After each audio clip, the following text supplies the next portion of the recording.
آپ political science کے student ہیں نا، جیسے آج ہم وہ فرینچ پریزیڈنٹ ڈسکس کر رہے تھے، تو اب فرینچ پریزیڈنٹ کے پاس بہت پاور ہے، he can dissolve national assembly اور منسٹرز بھی اپنی مرضی کے، بٹ وہ ڈیموکریٹک ویلیوز کو اگنور نہیں کرتا۔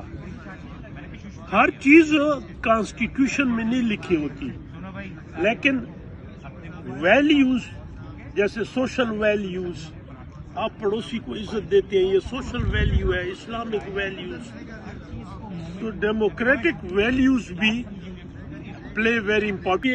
یہ جو ڈیموکریٹک ویلیوز ہے، یہ زیادہ لیڈرز جو پاور میں ہوں یا جو اپوزیشن میں ہوں، فرام ٹاپ پریزیڈنٹ آف، مطلب پاکستان میں دیکھیں تو پاکستان کے پریزیڈنٹ سے لے کے نیچے کونسلر تک، اور یہ بہت ضروری ہے، ڈیموکریٹک ویلیوز پروموٹ کی جاتی ہے۔ ہمارے پاکستان میں انفارچونیٹلی جو ڈیموکریٹک ویلیوز ہیں وہ نہیں پروموٹ ہوئی۔ مارشل لا رہا، انہوں نے کہا جی شیم ڈیموکریسی۔ اب آپ سپیچز دیکھ لیں ایوب خان کی یا کا تھوڑا پیریڈ، وہ اتنا نہیں ہے، پھر ضیاء الحق اینڈ مشرف دے ٹوک اوور، کہتا پولیٹیکل کرپشن شیم ڈیموکریسی، پھر خود پریزیڈنٹ بن گئے وہی سویلین کیڈر میں۔ دوسری بات یہ ہے کہ جو پاور میں ہے ان کو بھی، اب Bhutto was in power, Balochistan کی کیبنٹ کو ناحق ڈیزالو کیا اور ان کو پہلے ہاؤس اریسٹ، پھر Hyderabad conspiracy. Imran Khan very popular, Allah کرے یہ خیر سے باہر نکل آئے اس ملک میں لیکن عمران خان نے بھی کوئی ایسے ڈیموکریٹک ویلیوز، مطلب ہے ایک لیڈر کو، اب جو تھا مولانا گروز، وہ کھڑے ہو کے جو کہتا تھا یہ دھرنے، ڈیموکریٹک ویلیوز آپ سائلنٹلی تھرو یور ایکشن اور some time on plate form. Zia الحق کی آن ریکارڈ، اس نے کہا جی آئین تو ایک کاغذ کا ٹکڑا، چلو وہ تو ڈیموکریٹک نہیں تھے، جو ڈیموکریٹک آئے۔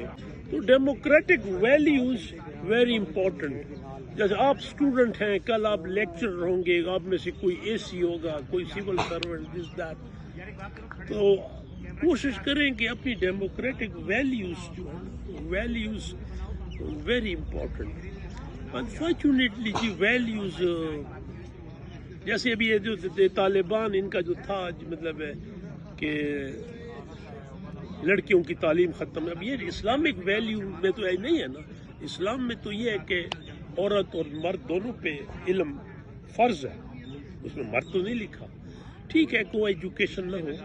تو یہ کمنگ بیک ٹو کہ وہ جو آج میں آپ کو پڑھا رہا تھا کہ فرینچ پریزیڈنٹ کے پاس بڑی وہ ہے، اب یہ فرینچ پریزیڈنٹ تھا، French president was elected for 7 years، اس نے ریفرینڈم کرایا۔ فرانس میں ریفرینڈم ویری پاورفل، پریزیڈنٹ کروا سکتا ہے۔ اس نے کہا جی آپ کو 7 سال چاہیے یا 5 سال، میں چاہتا ہوں کہ 5 سال ہو، تو لوگوں نے کہا 5 ٹھیک ہے۔ اب French president since 2000 is elected for 5 years، کیونکہ وہ اگر آپ پولیٹیکل سسٹمز کو اسٹڈی کریں تو یہ جو 2 پولیٹیکل سسٹم ہیں، برٹش اینڈ امریکہ، زیادہ اسی کی ماڈلنگ ہوئی ہے۔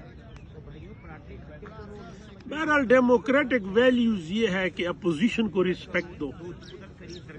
اپوزیشن از اے شیڈو گورنمنٹ، ہمارے ملک میں جیلوں میں اپوزیشن کو تو وہ کہتے ہیں نا تن کے رکھا ہوا ہے، which is very bad. Anyhow, we look for better dawn، ہم تو امید کر سکتے ہیں، ہماری تو اب اننگ، کہتے ہیں نا طارق جمیل کے، وہ اسٹوڈنٹس کو لیکچر دے رہا تھا یہاں، تو کہتا تھا آپ کی تو ابھی ظہر نہیں ہوئی، ہماری عشاء ہونے والی ہے، تو ہماری تو اب زیادہ زندگی گزر گئی، بٹ اللہ کرے کہ یہاں ڈیموکریٹک ویلیوز، اب یہ جب الیکشن میں دھاندلی ہو، یہ بہت بڑی ڈس ویلیو ہے۔ الیکشن کو آپ نے، مینڈیٹ کو آپ نے، پھر اس کے بعد ہڑ دڑ، اور اپوزیشن کی بھی اپنی ویلیوز ہیں، ان کو بھی پروموٹ کرنا چاہیے. آئی ایگری، میں اس چیز کا قائل ہوں کہ جب ایک اتنا امپورٹنٹ پریزیڈنٹ آ رہا تھا، ایک ایونٹ تھا، عزت تھی، آپ نے اسی دن اسی ڈی چوک، جس کو اب تم میں سمجھتا ہوں وہ کیا ڈی چوک سے تو اب شہید چوک بن گیا ہے.